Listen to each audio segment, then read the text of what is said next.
It was a long, long time ago in Ireland. And this island was different then. 1,500 years ago and a little more. Covered north, south, east and west in forests. And they say there was a king on every hill, but it went deeper than that. There were 7 ranks of king and 7 ranks of lord. And some of the lords outranked some of the kings. Got contentious. Got complicated. There was fighting. There was always fighting on this island over territory. And now there was fighting over ideas. Because there was a new faith that had come into this island. A new way of seeing. Where rank didn't matter. The greatest king and the meanest peasant were equal, because they were all sinners. But there was hope to be found, there was redemption to be found. Baptism of blood and faith, and sacred wine and sacred wafer. And if the people would come and eat together, they could be redeemed. And some gravitated to this message. And others wanted to cleave to the old ways and the old days, to remember the names of the Tuatha De Danann, the gods of their ancestors, to remember the sacredness of the oak tree and the ash tree and the nobles of the wood. And some of us today look back in those times and we think, God, they had it all figured out, in harmony with nature, a justice system with no jails, because there were no prisons at all, no police. All based on Brehon law, all based on clan ties and fines. And unlike today, the higher your rank, the higher you were fined if you broke the law. Proper order. But what we like to forget sometimes, those of us who look back fondly on those days, was the way they calculated those fines. The base unit of currency of those fines was something called a cummel, which was the word for a woman slave. Because there was slavery on this island as well. There were people who did not fit into this system. People who left their families. People who were outcast and outside the protection of the laws.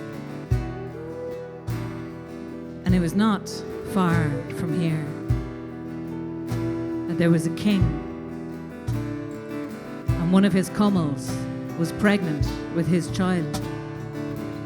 Now this king was a pagan through and through, and he was very excited when this slave of his, her birth pains came on her at dusk, the night before the first day of February, the night before Imbolg, that sacred day that had always been sacred to the goddess of rebirth and fire and inspiration. And so when his daughter was born, exactly at the moment that the sun rose, and when the first rays of the rising sun seemed to wreathe her in fire, he knew it for a sign. So he gave her the name of the goddess to carry it forward, to do, he was sure, great things. He called her Brigid.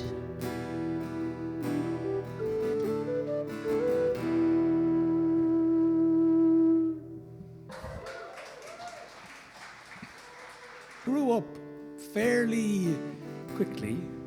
Her father was a king, as mentioned before, but she had her own way of thinking.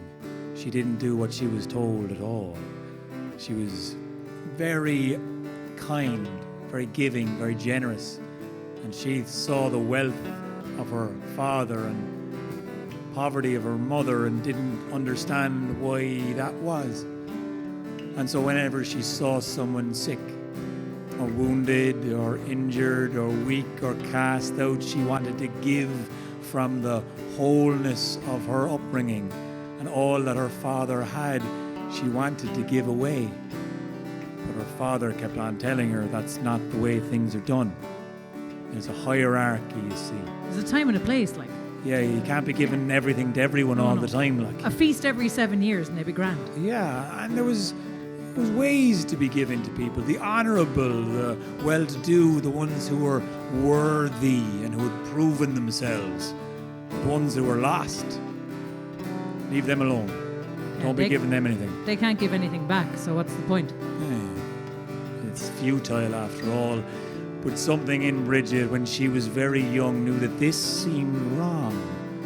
And then she heard a tale told by wise men, spreading a different faith, a different story altogether than the one her father had with the pagan gods and goddesses of this land before. And the old beliefs, the old stories, now something rang true for her. Everyone was equal. A story of a man who sacrificed himself for the good of everyone, regardless of where they came from. And something resonated in her, and she knew that this was true.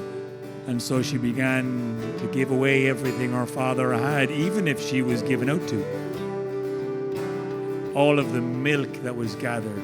And it was so much, and there was such amount of cows that her father had. When she gave away a huge churn of that milk to starving beggars on the side of the street, her father wanted to give out to her, but when they went back to the herd, the others were full once more, ready for another milking. Yeah. Another 3 times as much. 3 times as much, if you want to say so. Another time, there was hungry hounds baying on the side of a feast, and there was a great amount of wealth and food inside, and Brigid thought nothing of taking a large amount of that meat and giving it to the hungry, starving hounds outside. Her father was furious. There was fine hounds and brilliant wolfhounds there to be fed, not these sick and wounded, weak old ones. They're near death's door after all. But as soon as he went to give out to her, he turned around and saw much, much more meat on the table than had been there before. And he couldn't really understand that. Didn't make sense. Didn't make sense at all. No, didn't Strange. compute. When she saw a beggar woman on the side of the street shivering from the cold because the winds of spring were still freezing cold, well, her father had many cloaks and she gave her many of them.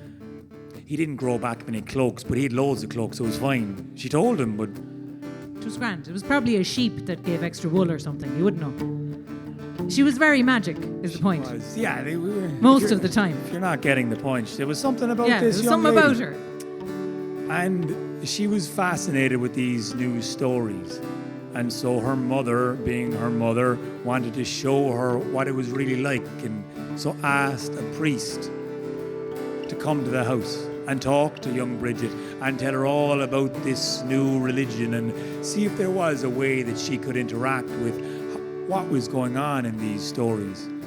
And so when the priest came to their home and he sat down beside the fire and he was given a nice drink, he was waiting for the girl that he'd heard so much about to come in. And when she rushed in the door with the sunlight straying in, just a shaft of light, she sat down eager for the stories this man would say. Taking off her cloak, she hung it on that shaft of sunlight that streamed through the window, and the billow of air blew and let that cloak flow.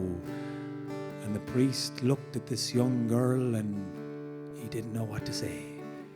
So he just blessed himself, stood up and walked out the door. Yeah. It was either a very good sign or a very bad sign. And he didn't And know he which felt one. unqualified as to which it was at that particular moment in time. Yeah. So he reserved judgment. Now her father, on the other hand, Brigid's father, most certainly did not reserve judgment. They started to get to that stage in any parent-child relationship where the child is starting to grow up and get their own ideas and get to a point where they start going, well, hang on, why do I have to do what you say anyway? And they clashed time and time again, fighting. Every point she made, he had a counterpoint And the same was true the other way, because neither of them wanted to listen to each other. They wanted to convince each other. He wanted his daughter to be a good king's daughter and to get married and have lots of heirs and maybe ride into battle with the Leinster banner snapping in her hand. And she wanted to be a priest, frankly, even though that usually seemed to be reserved for men. She was very clear on what she wanted. She didn't want anything to do with violence or fighting or rank or privilege or any of the things that her father valued. And so the more they talked, the less they listened, and the louder their voices grew until they drowned each other out entirely. But her father was insistent on one point, and it was this: that she would marry. Now, he had a hard time with this, because any suitor he presented to his daughter, it was easy enough to find them initially. He was a wealthy king, he was an important man. His daughter was beautiful, with her red hair and her green eyes. And that was good enough to get people in the door, but when she looked them square in the eye and said, "I'm not going to marry you, I'm going to be a priest," it was off-putting to young men. You know, to ask a girl if she'd come for a walk with you and have her go, "No, I'm going to be a priest, get out," over and over again. Eventually, he found a young man who didn't mind that she said no, which is a red flag in any relationship. But he said, no, it's not creepy. I'll win her over gradually. It'll be like the taming of the shrew, which also was a bit of a red flag. But anyway, he knew that play because of prophecies. So he agreed that he was going to marry Brigid, even though she said no. Now, the night before the wedding, she went into a room on her own. She put her hands together and she prayed. She saw in her mind's eye her own beauty, her own flawless skin, her own red hair, her own flashing green eyes, and her warm smile that lit a room up.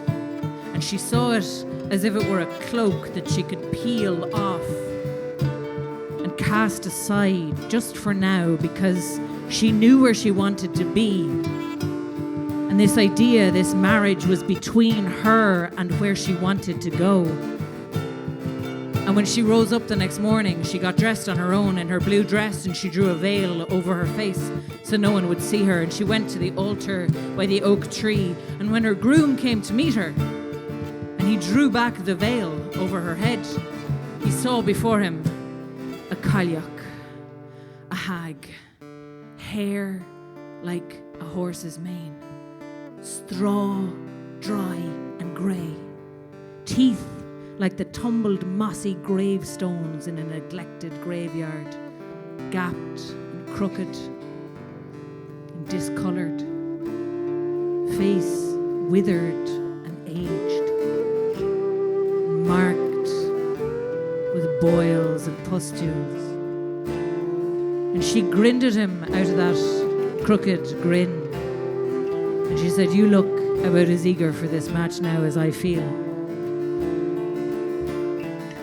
She said, "If you turn around, if you turn away from me, I don't know how I know this, but I know if you walk into the forest, you will meet the girl of your dreams. And she's going to think that everything you say is the cleverest thing she's ever heard. And so will her father." And he did. He turned and he walked away. And however she'd known this girl would be there, the girl of his dreams was there. And they lived happily ever after, no red flags at all. But Brigid went back home to her father's house, and her father was waiting there with his green eyes flashing. And he said, "You have disgraced me. You've disgraced your whole family." And they fought then. Well, if you thought they fought before, this was the mother and father of all fights. There was dishes smashed, there was voices raised, there was words exchanged that could never be taken back.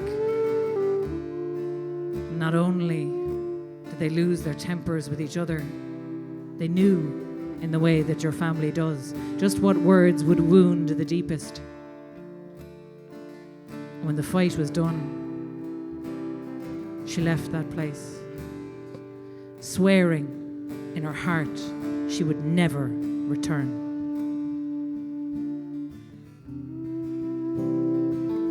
She didn't know where she was going, but she followed her footsteps. And there was something still alight inside of young Brigid, something that she knew she could follow. And so she was following her footsteps. And she knew this new faith, this new religion, these new stories, they had something in them that she wanted to use and be used by, and to prove herself in the eye of some form of power other than her. And she went to the abbey then to offer herself fully in devotion to this one power. When she saw the priests gathered there coming around them, she said, "I want to be like you." And they said, "Oh no, there's no place in here for you. You're a woman. You can't be a priest." No, can't be a monk. Women are incapable of chastity. That was the argument. I didn't make that up. It's true. It's true. Couldn't keep it in. So, Couldn't. That's what the monks thought. So, Yep. because they had so much experience with it. Oh, they had a lot of, yeah. They weren't projecting at all. No. They hadn't discovered projection yet. So she was very much told to leave that abbey, and she was rejected, and she had to walk out alone on her own. And she did not know where she would go. But once more, she had that light inside of her to follow, and that light in the sky, both day and night, something illuminated always, something to follow. And when she closed her eyes, she saw that flame. And she didn't know what the name was, but she spoke it softly, and sometimes she felt like it was heard, and someone was speaking to her to keep going. And so that's exactly what she did. She kept following her footsteps all throughout Ireland. Through the 4 seasons she walked.